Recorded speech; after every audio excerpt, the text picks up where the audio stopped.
Welcome back, guys. Snack out here, back for another video, and this is gonna be a one-take video where I'm not really gonna do much editing. I'm just gonna kind of let it play out how it is. But a lot of you guys have requested it, and it's a video on how I can save money. Basically, I'm gonna give you guys some advice and tips that I use to save money, and I think they work pretty well because, you know, most people generally follow these guidelines when they try to save money, and it's pretty common. Everyone shares like the same thing. You know, we all save money in a similar way, and it's definitely useful to save some money up because it is a valuable tool. You know, you use it to buy things, you use it to feed yourself, and well, let's get into it. So without further ado, let's throw the clip. Okay, guys, so when it comes to saving money, right, guys, there's a few guidelines and concepts you want to keep in mind. So number one, well, let's go down the list of things that are like kind of like least important to most important. However, they are like all important because you're watching this video. And I'll start with the last one. So the third one I want to start with is you want to make sure you make a list tracking down your expenses and income. Now, you guys are wondering, how am I supposed to be saving money, blah, blah, blah, and when I'm not even making any money or I don't have any money to save? Well, yes, I understand that during these times, the virus has negatively impacted many millions of people, and it's not good, right? It's people are not working, people are making less money. But I'm trying to, like, you know, tell you guys in general, like, when you do have money, when you come across a way to make some money, here's how you should budget yourself, or how I'm gonna tell you what's a good idea to do if you guys are trying to save money. So track down your expenses, and that basically means everything you spend on a monthly basis. So that doesn't just mean anything recreational, that means all your stuff for like food. Maybe you go out and buy snacks, go out with friends, maybe you eat dinner and then you pay for like too many things, or you're eating out too much. Track those things down, track how much shopping you do for clothes, necessities, you know, equipment and stuff like that. Shopping also includes food too, whether you're buying groceries too often, depending on what you guys are doing. And then last but not least, you want to also check your bills. So are you subscribed to like Amazon Prime, Spotify? What subscriptions do you have? Are you paying a membership to like a gym or something like that? Make sure you note it all down somewhere. A Google spreadsheet or the notes app on your phone will be fine.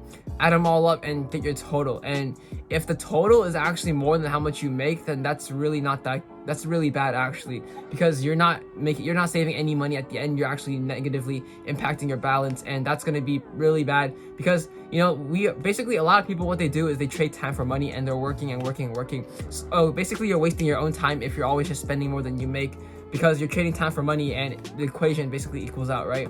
So that's number one, or the bottom one, I guess. And then you want to next track out your income. So how much do you make a month on average? I know every month like people probably make different amounts, but there's a general amount that we all come to, and that basically means like maybe you work like 10 hours a week because you're working really part-time. Maybe you're working 35 hours a week, you're working full-time. You track out how many hours you work, what your taxes are. At the end, you want to see how much you get paid every 2 weeks. If you're working a job or if you're a reseller, that's probably even easier because you don't have that many taxes or anything to pay for other than when you buy the items and resell it. So maybe when you write down the item, you put it in your Google spreadsheet, write down the cost, profit, and then do like an equation to subtract the amount, and then just add up all your profit, and that's how much you're actually making. So keep track of everything like that. When you're selling snacks too, make sure you count how much you make at the end of the day every day. It's very important to keep track, making sure you're not losing profit, no one is stealing from you, and it all connects together into one little like bond, right? So that's number three. You're saving money because you want to know where your money's going towards. All right, number two, you want to limit yourself to only necessities. So there's a difference between needs and wants, and a lot of people when they're in middle school, high school, maybe elementary school, probably, like the younger you are, the harder it is to understand what you need and what you want. And I feel like at high school, people start to understand that more, but by that time it's a little too late. So here I'm making this video. If you guys are a young audience, I know I have a lot of people watching in middle school, and well, here I'm telling you right now, try to keep yourself limited to what you need. So let's say you have $20 a week as allowance. I know that's a pretty realistic situation, at least with my friend group and the area that I live in. People probably get like $20 a week. $80 a month isn't that much money, but for a kid, it's gonna be able to get them what they want most of the time, unless you're like really spoiled, right? So let's say you go after school with your friends like twice a week. You guys go get a drink, you guys get a little bit of a snack, or you guys go to the movies on the weekends. That's a lot of money being spent, right? Those are just wants, those are not needs. Now, what you should be focused on, however, is the things you need. So school supplies, right? If you have a broken binder, I suggest you go get a new one. No pencils to use, out of lead, buy those. Your clothes are very old and washing them too many times. You gotta get new clothes. you gotta get like, I don't know, new socks or whatever, a new backpack, however, toothbrushes. Those are necessities, right? Food is a necessity too, but except unless you're going out too often, like your parents are supposed to provide those things for you, and you shouldn't have to worry about not having food to eat, right? Just eat your 3 meals, and anything other than that, I'm sure schools provide a lot of lunches too, especially public schools and private schools. They should be free, or if you apply for a program and you qualify, but however, they should be like pretty low, and your parents are most likely going to provide for you if you are like in high school and under. However, so you guys, let's say you do that, right? You make sure you're getting like everything marked down from the 3rd step. You're tracking in your expenses and your income, and then you're also making sure you're not going out too much. Like basically, don't buy things that you don't need until you really have enough money to buy it. All right, my rule of thumb is if you are going to treat yourself on an item, make sure you have enough money to buy the item like 5 times and still like not go broke, and then that's like justified to me. All right, so let's say I want to buy this like expensive shoe, this Yeezy, right? And I'm sitting on like $500, and Yeezy like $250. Like, I have enough to buy it, right? I technically can afford it, but like after you afford it, are you gonna be able to like, get anything else? Really? No, your net worth, your life savings is basically gonna be cut in half, and that's not good to spend it on a pair of shoes that you don't need. You can find a pair of shoes more affordable for like $60 to $80, and they'll still be pretty nice, right? Shoes are getting more expensive nowadays. Like any shoe would cost like usually around $50 now. Back then you could get like a pair of shoes for like $35, $40, and it'd be pretty good. But now like Ultra Boosts are like the standard, and like Air Forces are like $100 now. And I know it's a struggle. Kids want to look cool, they want to be like in the freshest fits. Try to manage your money and like save up. Maybe ask for it on your birthday. That way it's a little bit more justified, and it feels like you treat yourself at the same time. All right, so cutting aside expensive and unnecessary spending. Now down to the last step. The last step is mainly not a physical thing, but it's a mental challenge. You gotta keep it in your mind all the time that you're trying to save money. All right, because I know like you get to a certain point, maybe you like, I felt like I saved enough. You're like, oh, okay, I'll start out this year. My goal at the end of the year is to save up $1,000, right? That's like, I guess it's kind of realistic, right? A lot of people want to save up $1,000 so that they can, buy a phone or whatever. Your mindset needs to stay in the same place, whether you save up $1,000, $10,000, $50,000, right?